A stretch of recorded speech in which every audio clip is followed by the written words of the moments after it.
Приветствую, друзья, на канале Real Constructor Стас. Героем сегодняшнего видео станет сапожный нож, или как его еще называют, косой или косяк. Такую заготовку, как у меня, можно купить в любом городе. На входе в хозяйственный рынок стоит дедушка, который торгует самодельными ножами.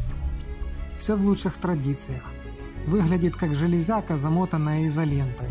Причем не по фэншую, а черной вместо синей. Держать такой нож в руках, особенно пользоваться, не очень приятно. Сегодня я придам своему ножу неузнаваемый облик. Что ж, приступим. Первое, с чего я начну, это заклею режущую часть медицинским пластырем на целлюлозной основе в 2 слоя, чтобы наверняка не пораниться. Клей здесь отличный, и вряд ли он отклеится сам.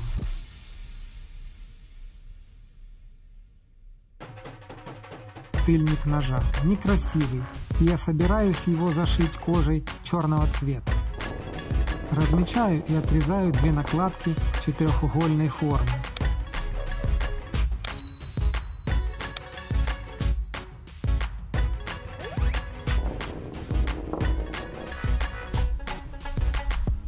Разбираю рукоять из изоленты и старого картона.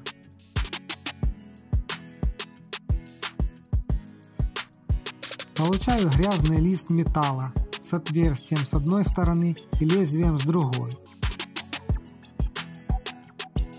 При помощи спирта смываю остатки клея от изоленты и наждачной бумагой счищаю грязь до блестящего металла.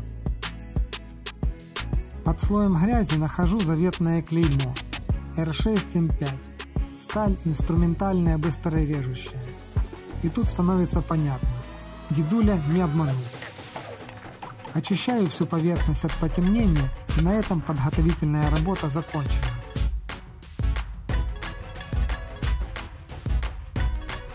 Наношу клей на заготовку из кожи и на саму ручку ножа. Даю немного подсохнуть, после чего соединяю 3 детали и формирую тыльник ножа.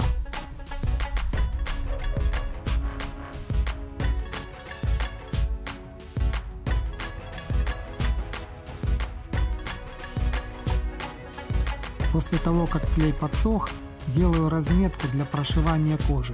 Для этого обвожу контур металлической части, а затем, отступив от разметки, провожу линию для шва. По этой линии размечаю места, а затем при помощи шила выполняю сквозные отверстия.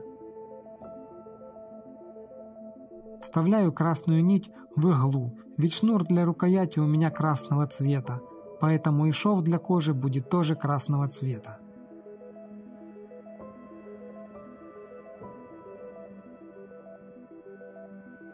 Зажимаю нож в ослика. Это такое специальное приспособление для шитья. И прошиваю тыльник моего ножа.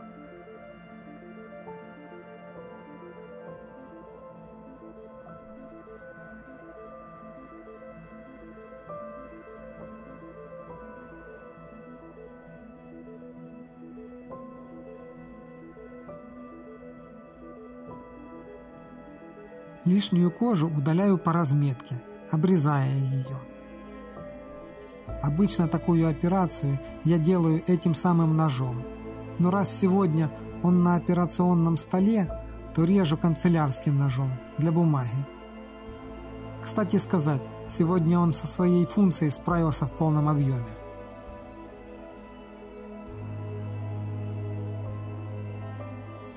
Сначала работать им пришлось аккуратно, но привыкнув к нему, дело пошло быстрее, почти как капусту рубить. Только кожу резать.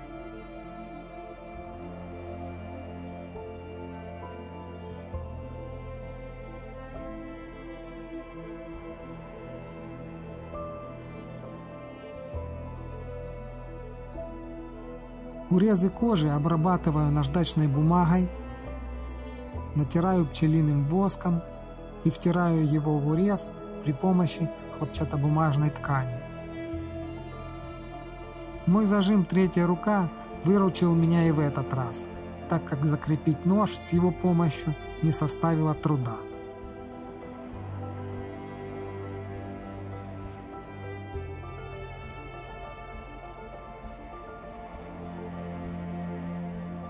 Следующим этапом, так как у меня есть отверстие в тыльнике, я вставляю в него люверс.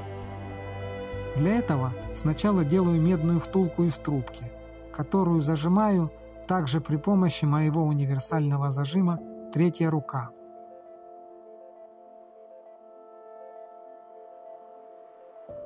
Отпиливаю трубку, торец выравниваю и снимаю заусенцы.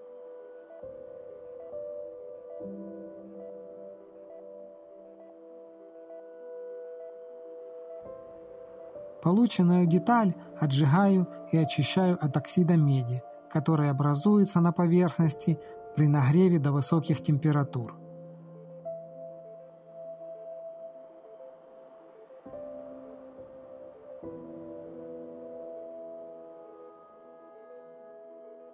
При помощи ножа выполняю отверстие под люверс.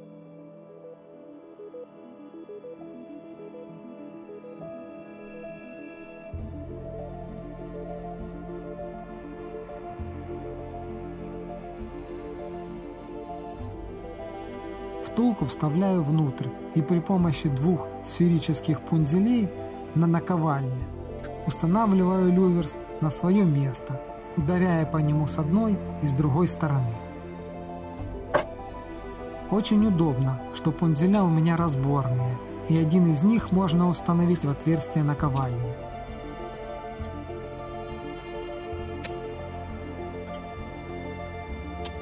Завершаю и выравниваю люверс при помощи ролика от подшипника.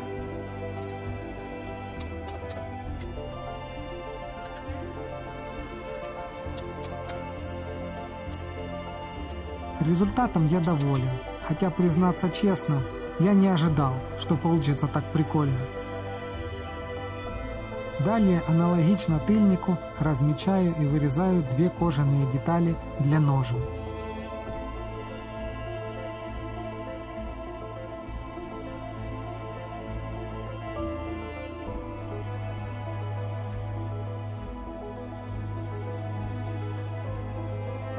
Застежку я выбрал типа тогл.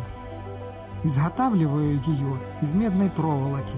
Первая часть представляет собой деталь в виде восьмерки, которую я выгибаю сначала на круглой оправке, а затем меньшее кольцо делаю при помощи круглогубцев.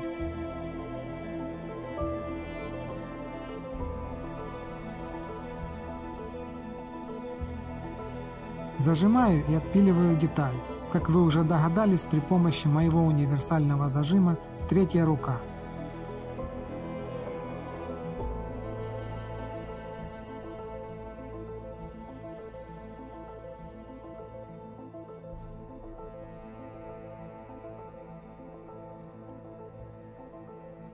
Выравниваю и подгибаю концы, формируя восьмерку.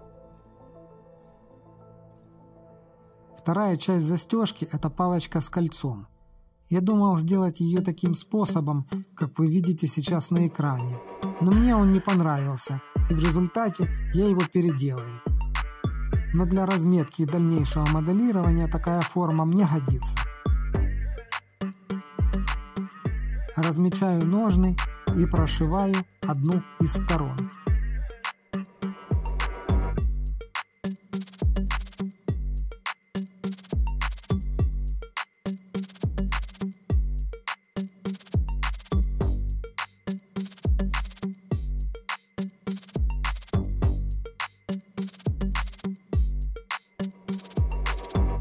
На одной из деталей будет пришита полоса кожи, на которую установится одна часть застежки.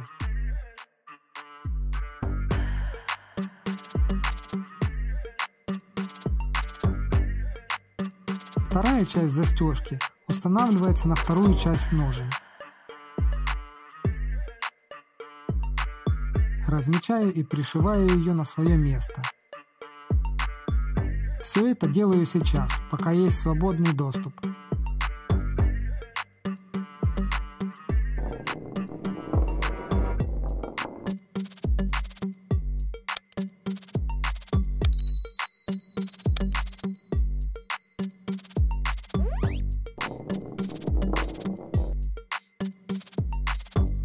На внутреннюю поверхность деталей ножен наклеиваю малярный скотч.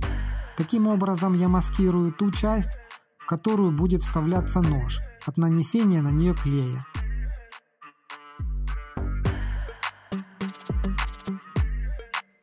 Наружную поверхность заклеиваю, чтобы не запачкать. Наношу клей, даю ему просохнуть, как указано в инструкции, и удаляю маску из малярного скотча.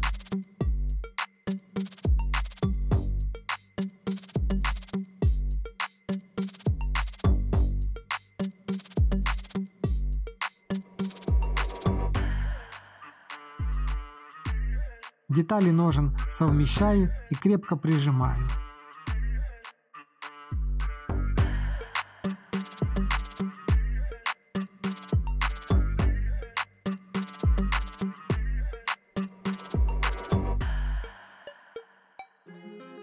Разметку ножен выполняю таким же способом, как и при разметке тыльника.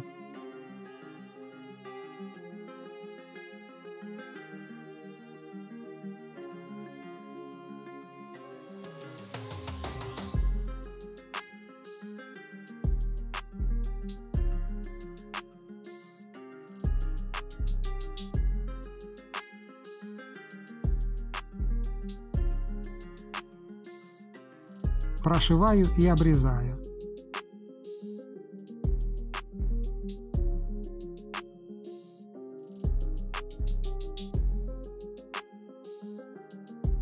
Зашлифовываю и затираю воском урез кожи.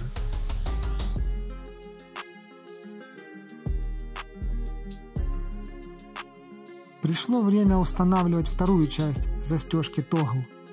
Зажимаю шаблон второй части застежки, который был сделан изначально, и обрезая его, получаю кольцо.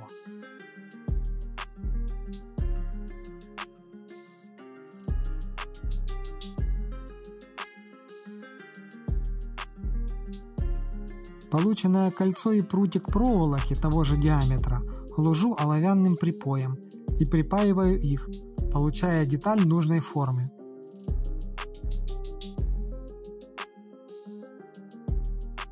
Лишний припой с полученной детали удаляю при помощи надфиля. После придания нужной формы вторую часть застежки устанавливаю на подходящее для нее место.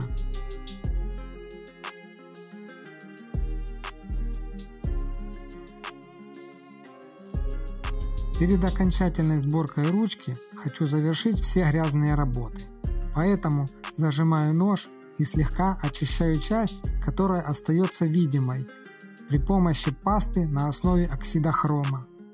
Основу для ручки, чтобы она была толще, делаю из картона, склеивая его в 2 слоя.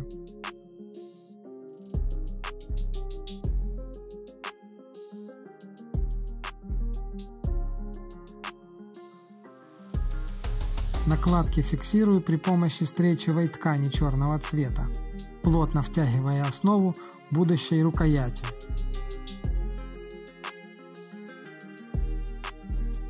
Рукоять делаю из шнура красного цвета. Технология завязывания приведена на экране. Нить со стороны обуха ложится всегда первой вниз при завязывании первого узла. Нить со стороны лезвия продевается снизу и узел затягивается. Следующий узел начинается со стороны лезвия, а нить со стороны обуха продевается под ним также снизу. Второй узел затягивается так, чтобы полученный двойной узел был как можно ближе к обуху. Далее нож разворачивается и производится завязывание 2 узлов в той же самой очереди: с обуха вниз, с лезвия под него, затем с лезвия вниз, с обуха под него и затянуть, выровнять узел ближе к обуху.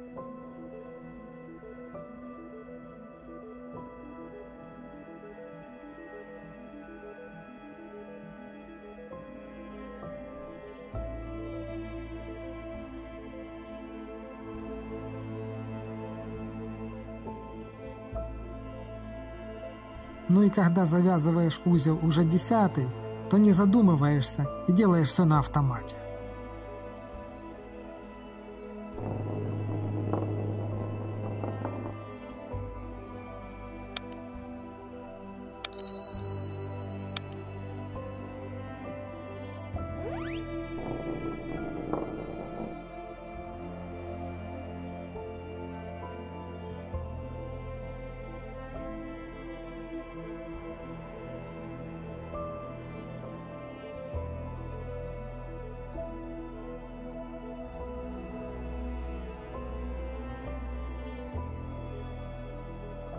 продеваю шнур через люверс на противоположную сторону рукояти и надеваю на него бусину. Это видео получилось длинное, и процесс изготовления бусины был выложен ранее в отдельном видео. На конце шнура для фиксации бусины завязываю узел баррел.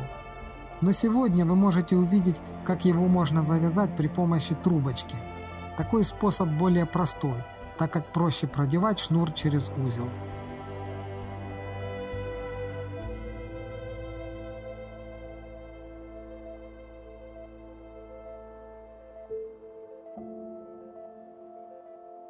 Лишнюю длину шнура обрезаю, и рукоять готова.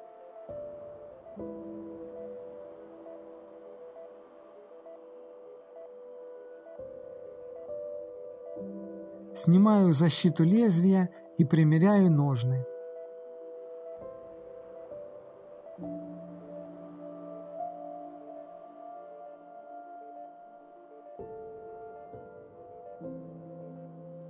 Нож получился яркий, необычный и, самое главное, такой только у меня.